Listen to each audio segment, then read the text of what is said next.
This is the last part of Unit 3. This is Part 5. We're talking about the first presidents, so the first basic, we're using the presidents to discuss the first years of our country under the new government, the Constitution. And we're going to continue with James Madison, who's the 4th president of our country. He's also from Virginia. You know, he's the father of the Constitution. Some things to know about his presidency is he had a lot of issues dealing with France and Britain. France and Britain, as they almost always are fighting again. Napoleon is in charge still, and he's being aggressive, and Britain is trying to resist that. This, of course, leads to some issues because, again, remember, the United States is the suppliers of stuff worldwide. We are the UPS or the FedEx of the day, remember? And so, because we're sending stuff to France and we're sending stuff to Britain, sometimes our ships get attacked and sunk. And sometimes they mess with our sailors, our seamen as well. And so he's having to deal with this. He wants them to stop it, but of course they don't, because they don't view the United States as much of a threat. And they want to hurt the other side in any way they can. So that's kind of what I'm talking about with problems with France and Britain. The term for taking our sailors and turning them into their sailors is called impressments. What I mean by this, I didn't explain that very well. What was happening is these countries were stopping American ships, taking sailors, American sailors, off of our ships and making them sail for them. They did that because they were very short of help. They didn't have enough people for their own ships, so they basically would stop American ships and steal seamen right off there and make them work for them. They basically say, oh, you're actually a British so-and-so, or you know, whatever. They'd make it up. They just basically steal these people. And of course that hurt America's business. That was our big part of our economy, was shipping, and you can't do that if you don't have people. And that's what a lot of that issue is, and we'll come back to that when we get to the War of 1812, which is coming up in just a few minutes. Another issue again is Indians. Okay, the whites continue to move west. It doesn't seem to matter how many laws are passed to tell them not to do that. They continue to move west. There's free land out there. They basically, I guess, if you call it free land, it's stealing land from people that own it already. But in their minds, it's free, and they keep moving west, and that's what's causing the issues here. There are some very powerful Indian leaders at the time that are resisting, that have kind of had enough. And usually they had sided, you know, with the British or the French to stop this expansion west. But, well, those powers aren't there anymore a whole lot. A little bit they are, but Britain's still hanging around in the frontier a little bit, even though they're not supposed to. And, of course, Britain still owns Canada. But it's basically the Indians decide that they need to kind of rally together to stop this. They need to put an end to this westward expansion once and for all. They need to stand up because it's not stopping. Tecumseh is the main leader of that group. So you just need to know that Tecumseh is kind of leading the Indian resistance to the westward expansion at this time. And he leads to he leads the Indians into some battles, the most famous of which is kind of the Battle of Tippecanoe. Tippecanoe is a battle that the Indians lose, that clears the way for people to keep moving west into the Midwest. We're talking about Indiana, Ohio, Illinois region, that part of the country. They forced the Indians to continue to move west. When we win this battle, the Indian resistance is pretty much crushed and allows settlement to continue west. As I mentioned, there is going to be a war. The War of 1812, sometimes called Madison War because it happened while he was in office, is between us and Great Britain. That's the first thing you need to know. And it starts, obviously, in 1812. And it's primarily over these impressment issues. They're messing with our commerce, our trade, our shipping, and they won't stop. And you know, it's just kind of, that's what starts the spat, and they start saying nasty thing to us, and we start saying nasty things back. It's also partially because Britain still has troops and forts out on our frontier that they're not supposed to. They were supposed to abandon, they haven't. The British also are accused of stirring up the Indians and actually aiding Tecumseh perhaps and causing that issue. So that's kind of the issues behind the war. The people that want war are called hawks. War hawks, these are primarily, if you had to, let me ask you this question, if you had to guess, are there going to be more people that want war from the south or from the north? Now remember what the issues are. Remember the issue primarily is shipping. So that's the big interest of the people in the north. That's, you know, where they make shipping and commerce, their business, trade, that's what the north is primarily doing for economic activity.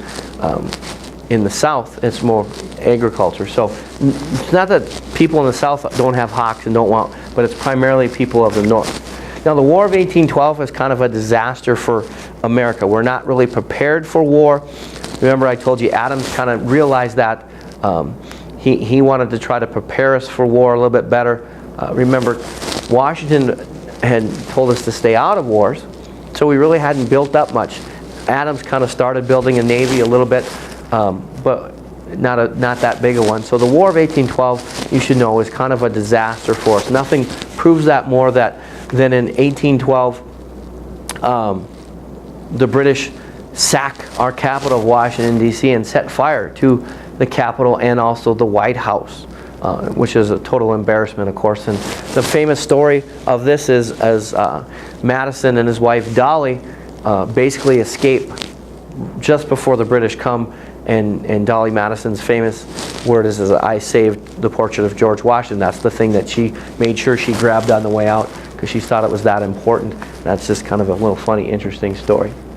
The other thing that's kind of interesting about the War of 1812, we learn about a guy named Andrew Jackson, who will become very important in our history a few years down the road, but he is one of the American commanders during the War of 1812, and we didn't win a lot in the War of 1812. Like I told you, it's kind of a disaster. But one battle that we did win is the Battle of New Orleans. Interesting thing to know about this is this battle actually takes place after the war was over.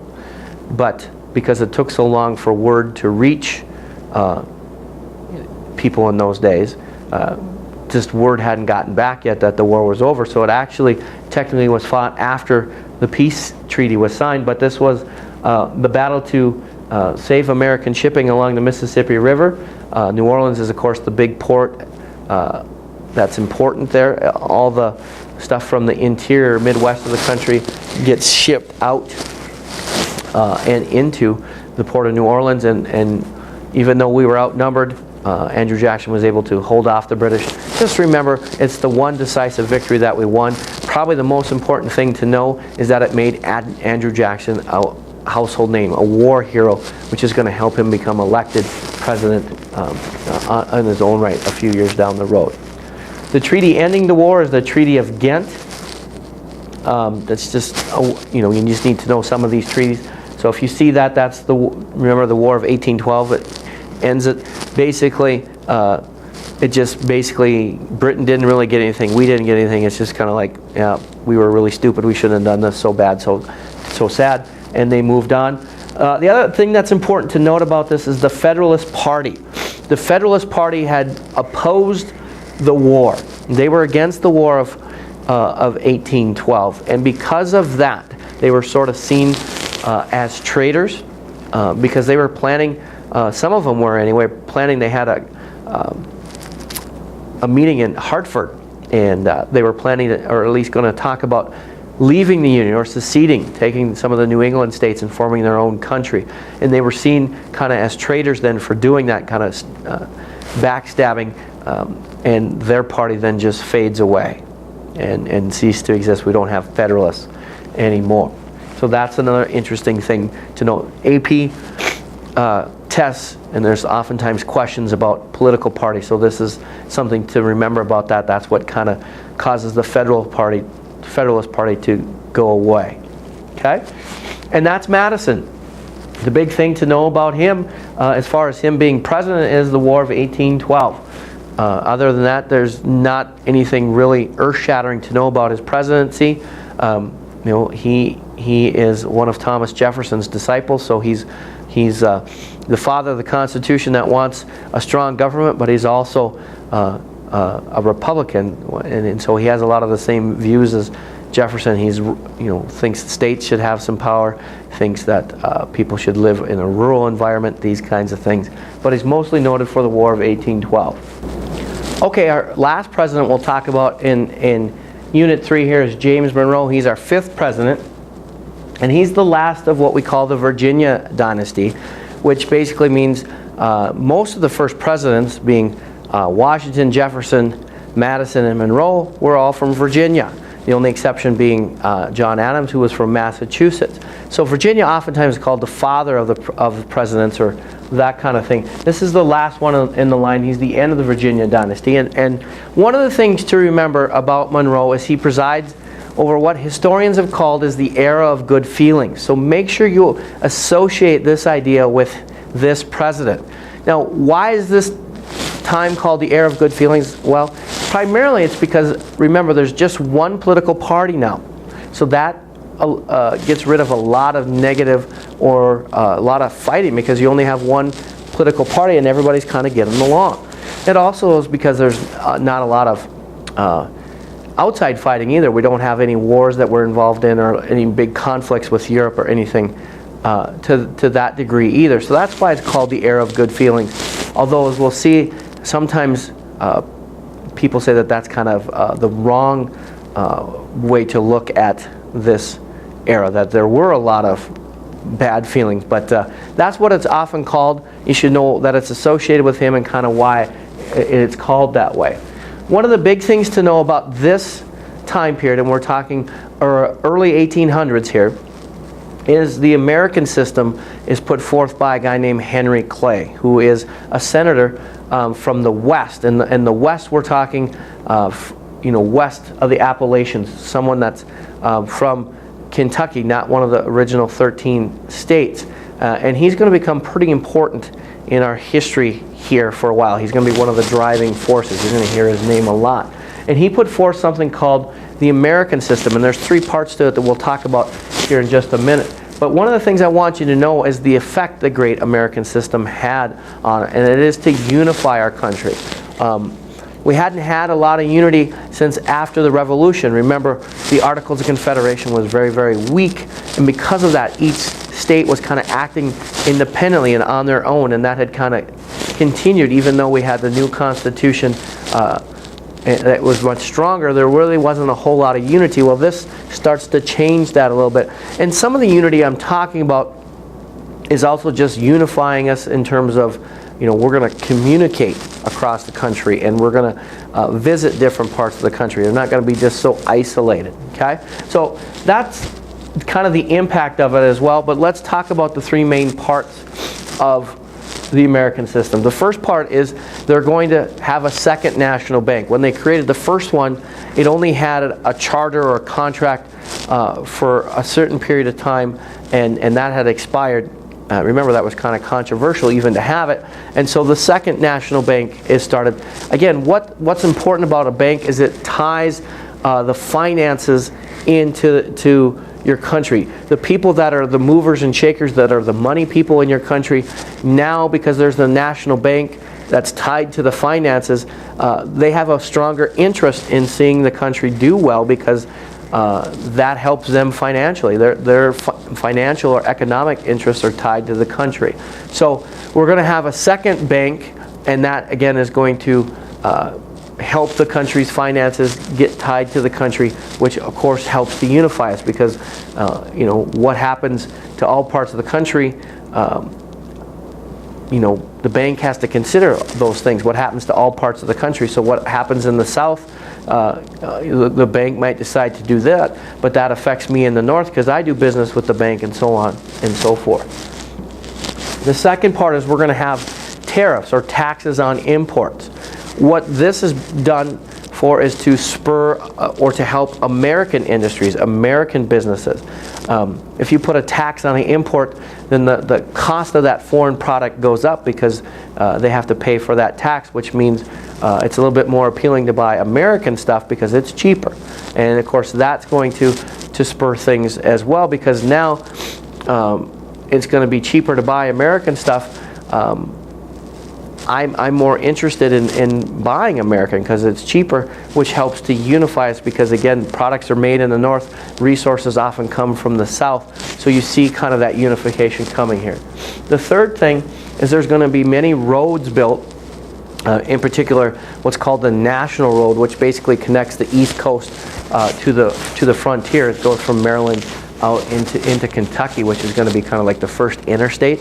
And you have many canals built as well to connect waterways. So what I'm saying is there's a lot more what we call infrastructure improvements to cause people to move, and not only people but goods, and it starts to tie people in together economically because, hey, I might be producing goods in New England, but I get my resources from the south or from the west, and so now we're communicating, we're talking, we're doing business together. It ties us in closer. So that's Henry Clay's American system. That's important to know. That's a big thing that's often asked on a lot of AP tests.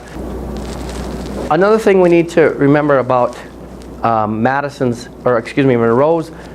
presidency is something called the Monroe Doctrine. The Monroe Doctrine wasn't written by the president. It was written by John Quincy Adams, who was the son of our second president. But basically what the Monroe Doctrine did, what you need to know, is it changed a little bit of our foreign policy. Now, our foreign policy had been set in stone or set in place by George Washington, remember. George Washington basically said that we should be isolated, we should be neutral. And that had been our policy ever since then. Well, the Monroe Doctrine is going to be a small change to that. We're basically saying in the Monroe Doctrine this: Europe, stay out of the Western Hemisphere. We're going to be the dominant power over here. You're not allowed to come over here and start new colonies or try to conquer, and you're having any more wars over here. This is our territory. Us and our neighbors are going to run the Western Hemisphere. You do that and we'll stay out of your affairs. We're not going to mess with your stuff in Europe. You can do whatever in the Eastern Hemisphere. You stay out of ours. So it's kind of a slow change. One of the themes that you'll see that we'll study here is we go from the isolation approach to slowly over the years being more and more involved in foreign affairs. But the Monroe Doctrine is the first change in Washington's belief. It basically says we're going to be isolated except if you start trouble over here, then we're going to get involved. We're going to get up in your business or in your face. It's a small change, but it's a big change. It's something that you'll need to know.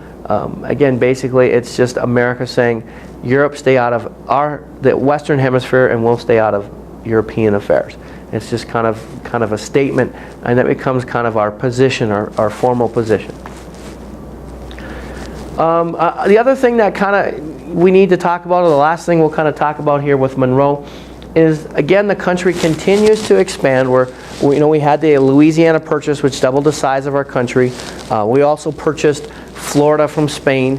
So our country is expanding. And now what is also happening as we do that is slavery is expanding as well. Eli Whitney's invention of the cotton gin has made cotton very lucrative, very profitable. And so people are moving west into this new territories to break land and to, turn more and more land into cotton land, which means slaves are getting spread more as well. Now, you might remember I said a lot of people in North who were against slavery thought it was eventually going to just die out on its own. And that's why they didn't push harder, when they wrote the Constitution and formed the Articles of Confederation, didn't push to end it right away because they thought it was just going to die out eventually on its own.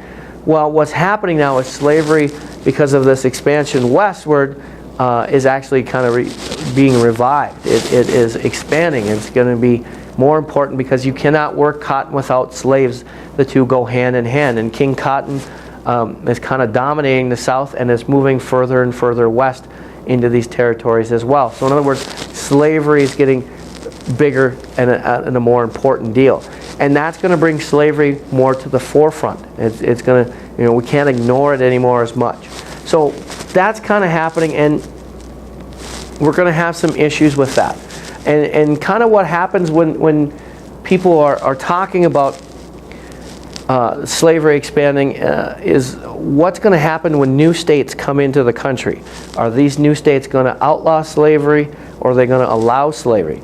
Many of the states in the North had passed laws against slavery, and the southern states obviously wanted to keep slavery around, and so they started to think, if we let all these new states in, and we say slavery is forbidden in those, eventually there's going to be enough free slave states that will get outvoted in the Senate and the House of Representatives, and eventually they'll pass laws getting rid of slavery, and we don't want that. So they wanted to, push for a lot of these new states to have slavery as well, to help them perpetuate it or keep slavery going. And so there was a big debate, people arguing all the time over slavery in the territories. So how do we handle the problem? Well, we handle it with something called the Missouri Compromise, which is a Band-Aid. Really, it's a Band-Aid to the problem. We're going to solve the debate of slavery not by, a total absolution of the problem in one way or the other. We're just going to put a Band-Aid on it so we can deal with it later. What the Missouri Compromise did is basically this. It said Maine would be entered as a free state, and Missouri would enter as a slave state to maintain the balance in the House of Representatives. You had in the Senate the same amount of free and slave states. And then basically said that most of the states, then that new states that would be formed in the Louisiana Purchase would be free. That was the compromise. Henry Clay, that guy we mentioned earlier, kind of brokers this. He kind of keeps the country from going to war, or the argument getting violent or serious. But what it really does, guys, and what's the most important thing to know, is it's a temporary solution. We're not solving the problem. The issue of slavery, we're always passing the buck to future generations. We're always saying we're going to deal with it later. And that's going to be kind of how we deal with it until we finally get to the point where it comes down to war, and we have to have the Civil War to settle the issue once and for all. And so that's the Missouri Compromise. The last thing that I'm just going to touch on here is we talked about early on that this is called the era of good feelings with Monroe, that everybody gets along. And that's only partially true. One of the things that really does happen is that the era does reveal that there is a lot of division within the country. There's a deep divide between the North and the South, between the commercial interests, the business interests that are found primarily in the North, and the farming or agricultural business interests that are in the South. There is a deep divide over slavery. Is it wrong? Is it immoral? Should we end it? Should we end it gradually? What do we do with the slaves if we end it? There's a deep divide in America how to handle these problems. And so I guess I'm going to end the unit by saying it's called the era of good feelings, but really what I want you to know, there's a growing storm. There's a growing problem, this issue of slavery and how to handle slavery. People just are divided, and that's just going to grow and get bigger, and that's going to be the dominating force in the decades and years to come until we get to the Civil War. So that ends Unit 3 and the run of the first presidents. We now have the Constitution, and you can see that the things have stabilized a little bit. We're not a weak, frail country anymore. We're starting to stand up to Britain and France a little bit more. We're a little bit more on our feet, but we still have some issues that we're dealing with, primarily this issue of slavery. And we'll hear about more of that in the units to come.